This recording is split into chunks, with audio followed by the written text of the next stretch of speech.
लहान मुलांपासून मोठ्यांपर्यंत आवडणारे नाचोज हे नेहमी मक्याच्या पिठापासून बनवले जातात. पण प्रत्येक वेळी घरी नाचो बनवण्यासाठी मक्याचं पीठ उपलब्ध असेल असं होत नाही. त्यामुळं आज मी बेसनपासून नाचो बनवले आहेत आणि तुम्हाला विश्वास बसणार नाही, हे नाचोस तेवढेच कुरकुरीत आणि चटपटीत झाले आहेत. नाचोस बनवण्यासाठी 1 वाटी बेसन घेतलं आहे. बेसनमध्ये चवीनुसार मीठ घातलं. त्याबरोबरच अर्धा चमचा मिरची पावडर घातली. त्यानंतर पाव चमचा हळद आणि अर्धा चमचा ओवा घातला. ओवा थोडा हातावर कुस्करून घातला आहे. मसाले सगळे बेसनमध्ये मिसळून घेतले आणि आता त्यामध्ये थोडं थोडं पाणी घेऊन याचा घट्ट असा गोळा बनवून घेतला आहे. जसं आपण पुरीसाठी एकदम घट्ट पीठ मळतो तसंच घट्ट पीठ इथं मळायचे. बेसनचा छान घट्ट असा गोळा बनवून घेतला आणि त्यावर झाकण ठेवून 10 मिनिटांसाठी बाजूला ठेवून दिलं. आता या वेळेमध्ये नाचोससाठी आपल्याला जो मसाला लागणार आहे तो बनवून घेऊ. मसाला बनवण्यासाठी मी बाउलमध्ये अर्धा चमचा काश्मीरी मिरची पावडर घेतली आहे. त्याबरोबर अर्धा चमचा आमचूर पावडर घेतली आहे. आमचूर पावडर वापरल्यामुळे थोडी चटपटीत चव येते. काळी मिरी पावडर पाव चमचा आणि अर्धा चमचा चाट मसाला घेतला आहे. तर याबरोबरच काळं मीठ पाव चमचा आणि साधं मीठ पाव चमचा घेतला आहे. आता हे मसाले आपल्या आवडीप्रमाणे थोडेफार कमी जास्त करू शकतो. हे मसाले चांगले एकत्र मिसळून घेतले की आपला नाचोसाठी लागणारा मसाला तयार झाला आहे आणि एवढ्या वेळेपर्यंत पीठही चांगलं भिजलं आहे.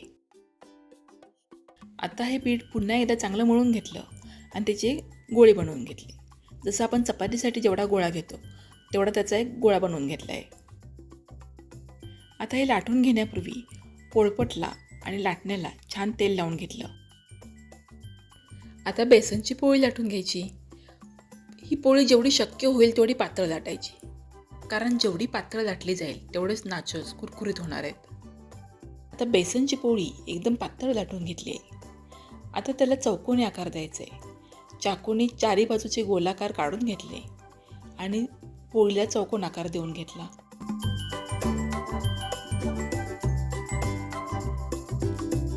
आता पोळीचा एक मोठा चौकोन तयार झाला आहे.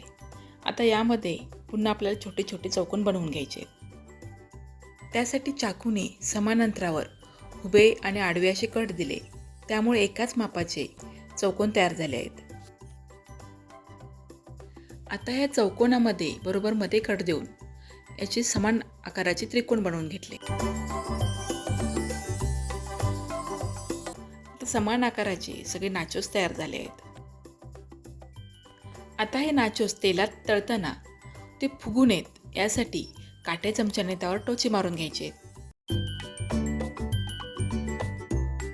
आता नाचोस तळण्यासाठी तयार आहेत.